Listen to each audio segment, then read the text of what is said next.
നീ സുഗുണനോട് വഴക്കിട്ടാണോ പോകുന്നത്? ഇന്നലെ നിന്റെ വരവ് കണ്ടപ്പോഴേ എനിക്ക് സംശയം തോന്നിയതാ. പിന്നെ അപ്പം തന്നെ ചോദിക്കണ്ടെന്ന് വിചാരിച്ചു. അവിടെ നിന്നേ. എന്താ പ്രശ്നം? അവൻ വന്ന് മാപ്പ് പറയാണ്ട് ഇനി നീ മടങ്ങി ചെല്ലില്ല എന്ന് രമേശ് പറഞ്ഞു. ശരിയാണോ?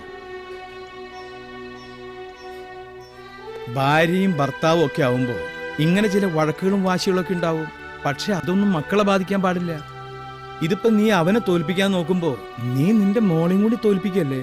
അവളുടെ സപ്പോർട്ട് എനിക്കുണ്ട്. അവളോടും കൂടി ആലോചിച്ചിട്ടാ ഞാൻ ഇങ്ങനെ ഒരു തീരുമാനം എടുത്തത്.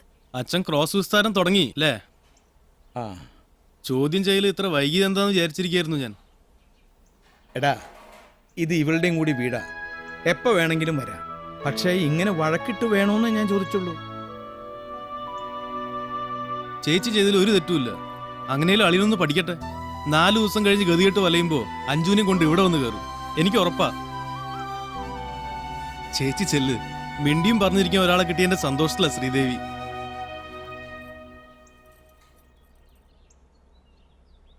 രമേശ,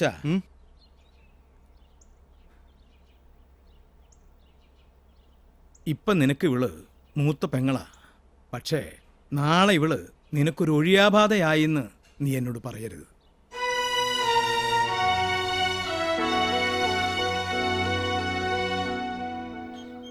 ഓ പിന്നെ ആ വെള്ളങ്ങ് വാങ്ങി വെച്ചോ മോനെ.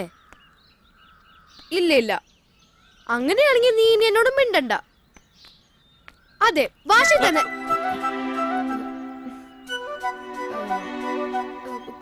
കൂട്ടുകാരിയാ നോട്ട് കൊടുക്കാത്തിന് വഴക്കുണ്ടാക്കുക. ഓ, എവിടുന്ന ഈ ബാറ്റ്? കുട്ടേട്ടൻ വാങ്ങി തന്നതാ. അതാരാ? ജോലിക്ക് ഒരാൾ വരും അച്ഛൻ പറഞ്ഞില്ലേ, കുട്ടേട്ടൻ. ഓ, അവനിങ്ങി എത്തിയോ? എന്ത് സ്പീഡിലച്ചാ ആ ചേട്ടൻ ജോലികളൊക്കെ തീർക്കുന്നത്. ഒരൊറ്റ മണിക്കൂറിൽ എല്ലാം കഴിഞ്ഞു. അതാർക്കാ അറിയാത്തത്? ആദ്യം ചെയ്യുന്ന ജോലിയോട് ഇത്തിരി സ്നേഹം വേണം. അപ്പൊ സ്പീഡൊക്കെ താനേ ഉണ്ടായിക്കോളും. ഇന്ന് എന്താണെന്ന് അറിയില്ല, വല്ലാത്തൊരു വിശപ്പ്. മേല് കഴുകി വന്നോളൂ, എല്ലാം റെഡിയാ. ഇതെന്താ ഇത്? 1 മാസത്തേക്കുള്ളത് ഒരുമിച്ച് ഉണ്ടാക്കിയോ? ആദ്യത്തെ ദിവസം ഇങ്ങനത്തെ സദ്യ ഉണ്ടാക്കുന്നതേ കുട്ടേട്ടന്റെ ശീലം അത്രേ. അല്ല, ഇതൊക്കെ ഉണ്ടാക്കി വെച്ചിട്ട് അവൻ എപ്പോഴാ പോയത്? സാറേ, ഞാനിവിടെ ഉണ്ട്. ഓ, വീട് ഒരുപാട് ദൂരെയാണ്. രാത്രി ഇവിടത്തെ അടുക്കളയിൽ അങ്ങ് കഴിയാന്ന് വെച്ചു. ചേച്ചി ഇല്ലെങ്കിലും സാറിന്റെ ചായയുടെ കാര്യത്തിൽ ഒരു കുറവും വരരുതല്ലോ. പിന്നെ കബീർ സാറിനോട് എല്ലാം പറഞ്ഞിട്ടുണ്ട്. ഇതിനു മുമ്പ് നീ എവിടെ നിന്നിരുന്നത്? അതൊന്നും പറയാതെ ഇരിക്കാ സാറേ ഭേദം. തീരെ ക്രിയേറ്റിവിറ്റി ഇല്ലാത്ത കൂട്ടരാ. അല്ല, അതെ, ഈ വീട്ടുജോലി എന്ന് പറയുന്ന സംഗതി ഒരു പണിയും അറിയാൻ പാടില്ലാത്തവർക്ക് പറ്റിയ പണിയാന്ന് പറയുന്ന കിഴങ്ങന്മാരുണ്ട്. അവരെ നമുക്ക് പറ്റിയല്ല. നാളെ തൊട്ടേ ഇത്ര വിസ്തരിച്ചൊന്നും വേണ്ട. ഇവിടത്തെ പതിവനുസരിച്ചൊക്കെ മതി. ആയിക്കോട്ടെ. കിലോയ്ക്ക് 1-2 രൂപ ലാഭം നോക്കുന്ന ഈ കുഴപ്പം. 10 കിലോ പാക്കറ്റില് നല്ല അസല് സോട്ടക്സ് റൈസ് കിട്ടും. അതിലാവുമ്പോ കല്ലും ഉണ്ടായില്ല, മണ്ണും ഉണ്ടായില്ല. സാമ്പാർ കഴിക്കും.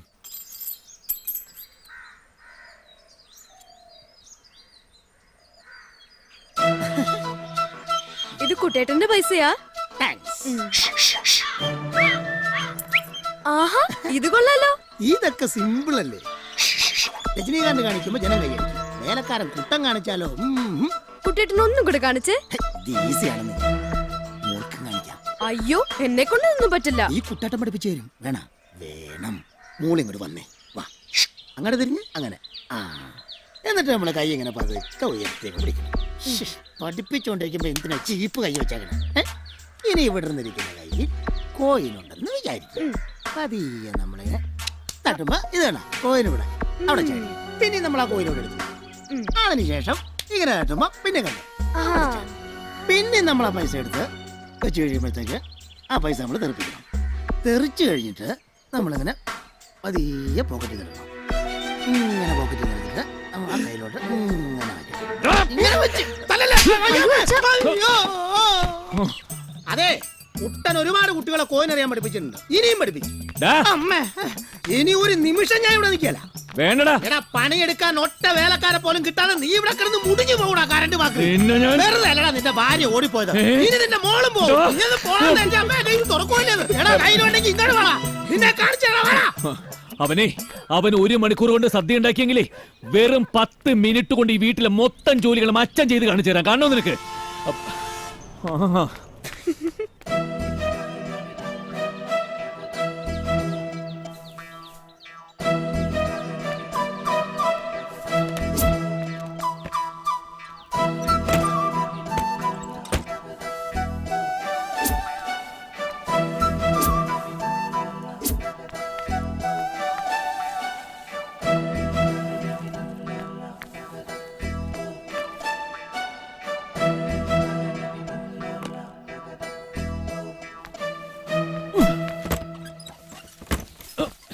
അയ്യോ, ഷർട്ടിന്റെ ബട്ടൺ പോലും തനിയെ ഇടില്ല.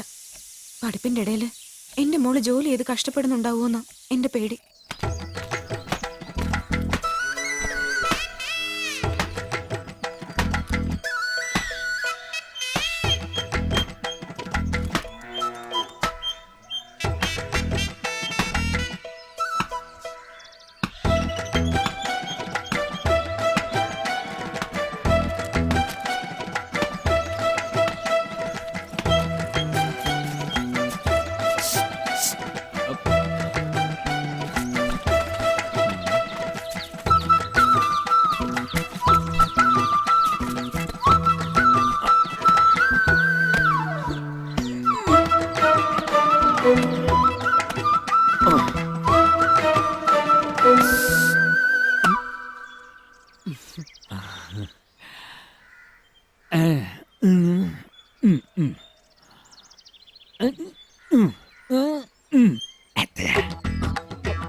അത് നിന്റെ ഭാര്യയുടെ അമ്മയോട് പോയി ചോദിക്കടാ തെമ്മാടി.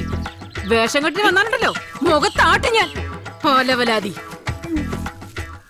എന്തായാലും ഡ്രൈ ക്ലീനിങ് കടയില് വലിയൊരു തുക ബില്ലായിട്ടുണ്ടാവും. ഉറപ്പാ ശ്രീദേവി. അലക്കി തേച്ചു കൊടുക്കുമ്പോ ഒരു വില ഉണ്ടായിരുന്നില്ലല്ലോ. അത് ശരിയാ. പഠിക്കട്ടെ.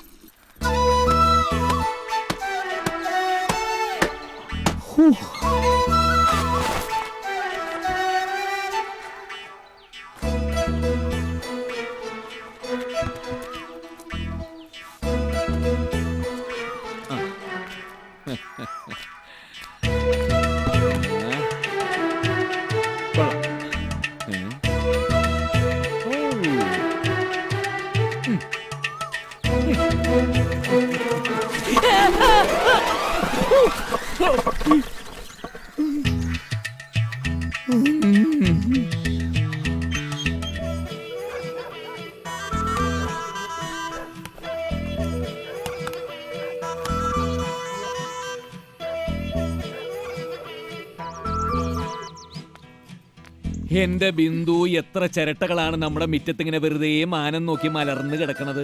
അതില് വെള്ളം കെട്ടി, കൊതുക് മുട്ടയിട്ട്, കൂത്താടികൾ പെരുകി, ചിക്കുൻ കുനിയ വന്ന് നമ്മുടെ നാട്ടിൽ എത്ര പേരാ മരിക്കണേന്ന് അറിയാമോ നിനക്ക്? അതുകൊണ്ട് എന്റെ മോൾ ആ ചിരട്ടകളൊക്കെ പിറക്കി തല്ലി പൊട്ടിച്ച് കനലാക്കി ദാ തട്ടും പുറത്തിരിക്കുന്ന കരിപ്പെട്ടിക്ക് അകത്തിട്ട് ഒരു പിടിയങ്ങ് പിടിച്ച് എത്ര യൂണിറ്റ് കറണ്ടാ ലാഭം എന്നറിയാമോ? മാത്രോ ഷട്ടൊക്കെ ദാ ഷോക്ക് അടിച്ച പോലെ ഇങ്ങനെ വടി പോലെ നിൽക്കും. അങ്ങോട്ട് തേച്ചോളൂ. ഷർട്ട് അങ്ങ് വടി പോലെ നിക്കട്ടെ.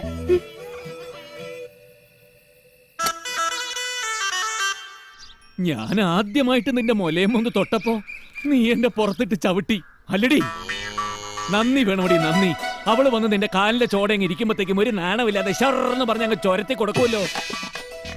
ദാ ഇത് കണ്ടോ മോളെ, കേരളത്തിലെ ലക്ഷക്കണക്കിന് ജനങ്ങൾ ദാ ഈ പാലാ നേരം വെളുത്താ കുടിക്കണത്. ഇനി മുതൽ എനിക്കും ഇത് മതിടി. നിന്റെ അകിടില് തൊടാനേ ഇനി മുതൽ എന്റെ പട്ടി വരും, പട്ടി. പക്ഷെ അതുകൊണ്ട് ദാ നീ രക്ഷപ്പെട്ടു എന്ന് മാത്രം വിചാരിക്കരുത്. നിന്റെ അകിടി ഇനി ഒരു മനുഷ്യൻ തൊടാതെ ഇങ്ങനെ വീർത്ത് വീർത്ത് വീർത്ത് അവസാനം പാല് കെട്ടി വിത്ത് അകിട് നീ എന്റെ മുമ്പിൽ കൂടെ ഇങ്ങനെ ക്ലിഞ്ചാ ചേട്ടാ ഒന്ന് കറന്നു തരുമെന്ന് ചോദിച്ച് കെഞ്ചും. പക്ഷെ ഞാൻ തൊടൂല. അങ്ങനെ ദാ ഈ അകിട് വീർത്ത് ചീഞ്ഞ് മൊല പൊട്ടിത്തെറിച്ച് മരിക്കുന്ന ലോകത്തിലെ ആദ്യത്തെ പശു നീയായിരിക്കും കൂതറക്കാലി. എന്തോ